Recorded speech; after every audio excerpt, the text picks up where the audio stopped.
दोस्तों अक्सर आपने सुना होगा कि अगर कोई करीबी बीमार होता है या कोई भी बीमार होता है तो डॉक्टर बताते हैं कि उनके फेफड़े में पानी आ गया है, जिसे प्लूरल इफ्यूज़न कहा जाता है। तो फेफड़े में पानी आ जाना या प्लूरल इफ्यूज़न क्या होता है या कैसे हो जाता है, प्लूरल इफ्यूज़न होने का या लंग्स में या फेफड़े में पानी आने का कारण क्या क्या होता है, इसका लक्षण क्या क्या होता है, और जब प्लूरल इफ्यूज़न हो जाता है तो हमें क्या करना चाहिए और इसे होम्योपैथिक मेडिसिन से हम कैसे ठीक कर सकते हैं। तो आज इस वीडियो में इसी के बारे में बात करेंगे। तो चलिए दोस्तों शुरू करते हैं।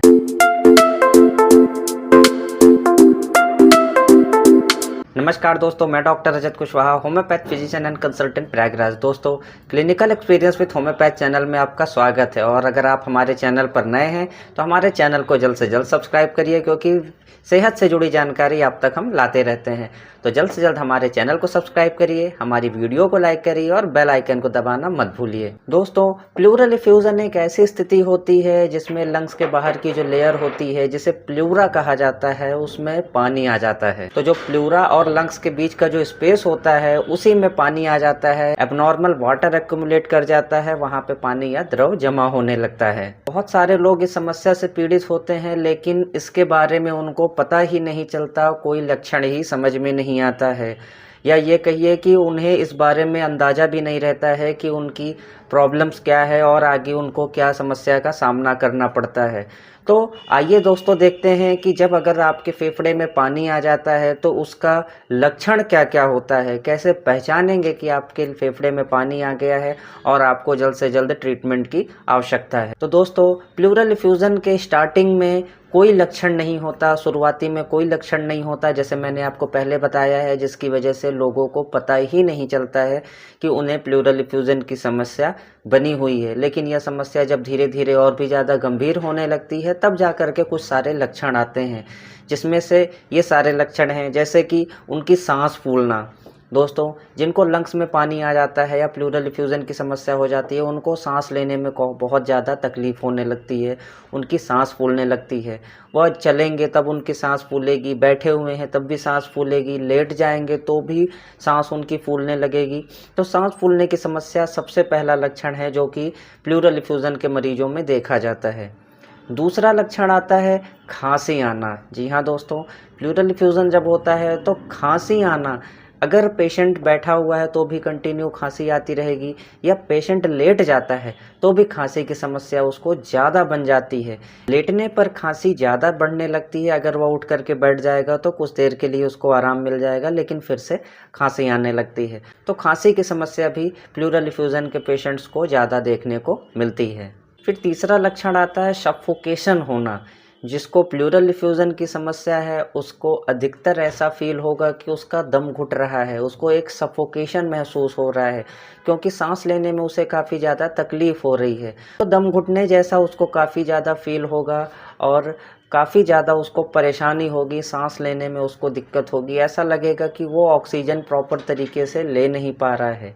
तो ये समस्या भी प्लूरल इफ्यूज़न के पेशेंट को देखने को मिल सकती है। फिर नेक्स्ट लक्षण आता है कि बुखार आ जाना। जब प्लूरल इफ्यूज़न होता है तो जो हमारे ब्लड में WBC होता है, TLC काउंट होता है, वह बढ़ जाता है, क्योंकि प्लूरल इफ्यूज़न अगर हुआ है तो किसी न किसी समस्या की वजह से या इन्फेक्शन की वजह से ही ये समस्या हुआ है। तो उसको दूर करने के लिए अगर WBC बढ़ जाता है तो पूरे बॉडी में हीट पैदा करने लगता है और फीवर की स्थिति बन सकती है। फिर नेक्स्ट लक्षण आता है कि जब आप गहरी सांस लेते हैं तो गहरी सांस लेने में आपको बहुत ज़्यादा तकलीफ़ महसूस होती है।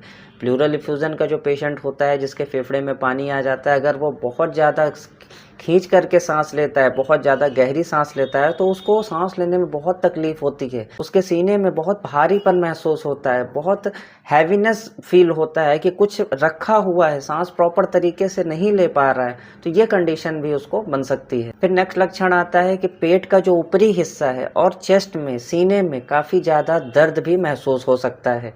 जो फेफड़े में जब पानी आ जाता है तो इतना ज़्यादा हैवीनेस फील होगा, इतना ज़्यादा भारीपन महसूस होगा कि वह दर्द उसको महसूस होगा, और कहीं भी वो आएगा जाएगा पेशेंट या अपने को मूवमेंट कराएगा तो एक हाथ चेस्ट पे रख करके मूवमेंट करना चाहेगा ताकि उसको किसी भी तरीके से झटका ना लगे और उसको दर्द महसूस ना हो। तो ये समस्या भी प्लूरल एफ्यूज़न के साथ हो सकती है। फिर नेक्स्ट लक्षण आता है कि पैरों में स्वेलिंग हो जाना। जब भी लंग्स में पानी आता है और वह ज़्यादा मात्रा में अगर होने लगता है तो पैरों में जो है स्वेलिंग आने लगती है। यह स्वेलिंग पैरों से धीरे धीरे बॉडी में भी, आपको पूरे बॉडी में आ सकती है, लेकिन पैरों में पहले स्टार्ट होती है। स्वेलिंग ऐसी रहेगी कि आप पिटिंग ओडीमा रहता है, अगर आप उंगली से दबाएंगे तो वहाँ पे उतना गड्ढा हो जाता है और उसके बाद फिर आप छोड़ देंगे तो वो नॉर्मल हो जाएगा।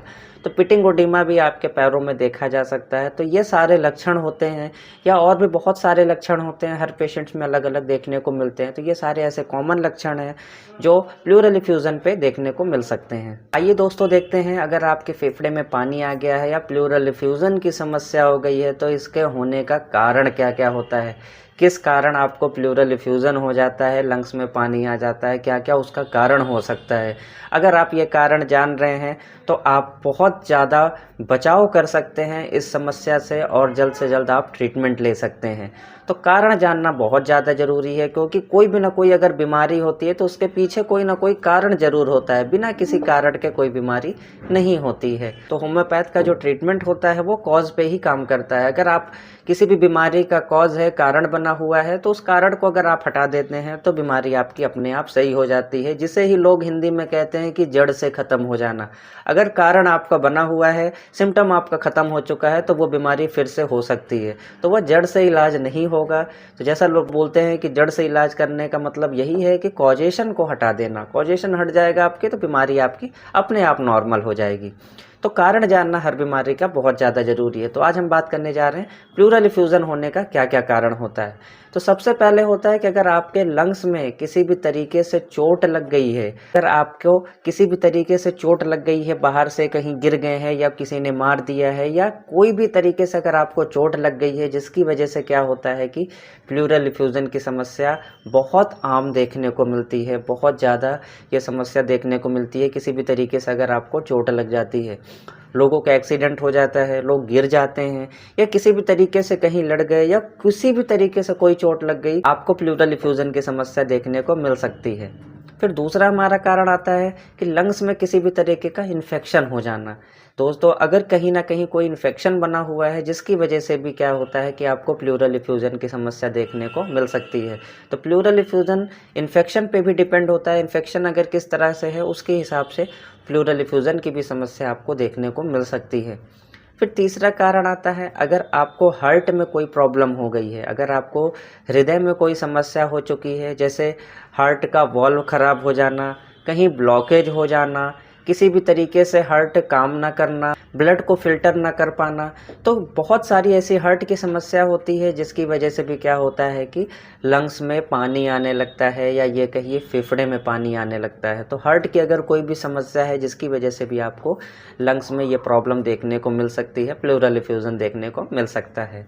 फिर नेक्स्ट कारण आता है, अगर आपको किडनी संबंधित कोई डिजीज़ है, किडनी आपकी फ़िल्टर नहीं कर रही है और किडनी में किसी भी तरीके से हाइड्रोनेफ्रोसिस कंडीशन हो गई, या किडनी में स्टोन कुछ ऐसी जगह पे फंस गया है जिसकी वजह से आपको क्या हो रहा है कि यूरिन पास आउट नहीं हो रही है, या किडनी आपकी डायलिसिस पे चल रही है, किडनी ख़राब हो गई है, किडनी फेल्योर हो गई है, तो उसकी वजह से भी क्या होता है कि लंग्स में पानी आने लगता है और आपके पैरों में भी स्वेलिंग होने लगती है। तो किडनी खराब होने की समस्या के कारण भी लंग्स में पानी आने की समस्या देखी जा सकती है। फिर नेक्स्ट कारण आता है कि अगर आपको लीवर में किसी भी तरह की डिस्टर्बेंस है, लीवर आपका फैटी हो गया है बहुत ज़्यादा, या लीवर सिरोसिस की तरफ जा रहा है, लीवर ख़राब हो रहा है, किसी भी तरीके से लीवर कैंसर हो रहा है, तो उसकी वजह से भी क्या होता है कि लंग्स में पानी आ सकता है, प्लूरल एफ्यूज़न हो सकता है।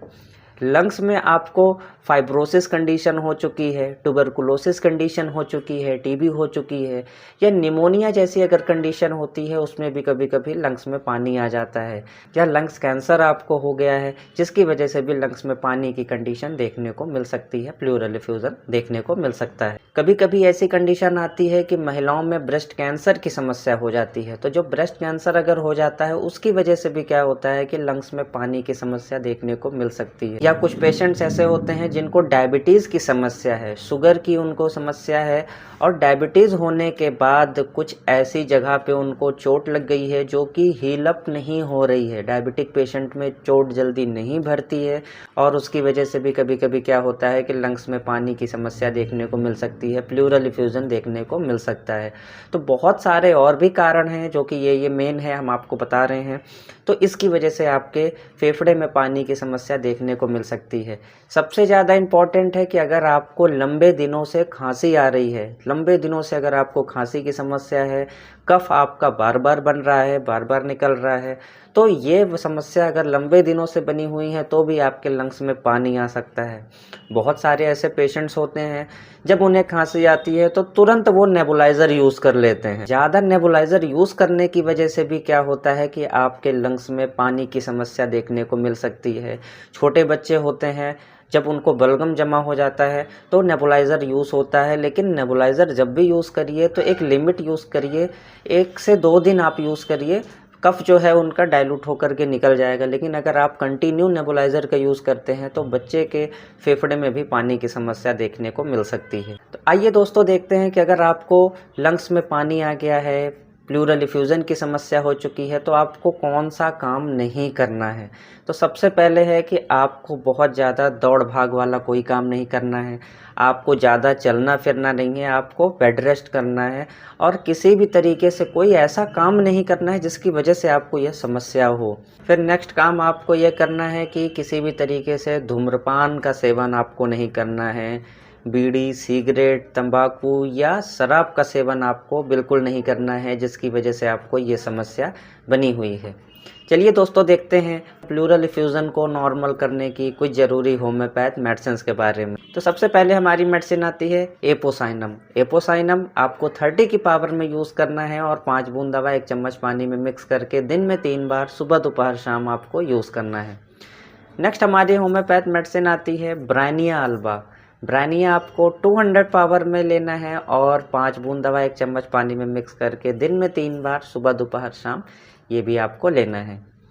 थर्ड हमारी मेडिसिन आती है काली कार्ब। काली कार्ब आपको 200 पावर में ही लेना है और 5 बूंद दवा 1 चम्मच पानी में मिक्स करके दिन में 3 बार इसे भी आपको लेना है। नेक्स्ट हमारी मेडिसिन आती है बेलिस्पर। बेलिस्पर आपको 200 पावर में लेना है और आपको इस मेडिसिन को ऐसी कंडीशन पे लेना है कि अगर आपको किसी भी तरीके से चोट लगी है और चोट लगने के बाद से आपको प्लूरल इफ्यूज़न की समस्या बनी हुई है तो आप इस मेडिसिन को दिन में 3 से 4 बार कंटिन्यू यूज़ कर सकते हैं। नेक्स्ट हमारी मेडिसिन आती है सेनेगा मदर टिंचर। सेनेगा आपको ऐसी कंडीशन पे लेना है अगर आपके चेस्ट में बहुत ज़्यादा कफ जम गया है, बहुत ज़्यादा बलगम जमा है, निकल नहीं रहा है और इसकी वजह से आपको ये समस्या देखने को मिल रही है तो आपको सेनेगा मदर टिंचर 15 से 20 बूंद दवा आधे कप गुनगुने पानी में दिन में 3 बार इसे आपको लेना है। ये कुछ इंपॉर्टेंट होम्योपैथ मेडिसिन है जिसकी जानकारी हमने आपको दी है। अगर आपको किसी भी तरीके से और कोई समस्या होती है तो आप अपने नज़दीकी होम्योपैथ डॉक्टर से तुरंत कंसल्ट करिए, जो कि आपको ट्रीटमेंट के थ्रू वो जल्द से जल्द नॉर्मल कर देंगे। तो दोस्तों अगर आपको हमारा वीडियो पसंद आया तो वीडियो को लाइक करिए, चैनल को सब्सक्राइब करिए और बेल आइकन को ज़रूर दबाइए। नमस्कार।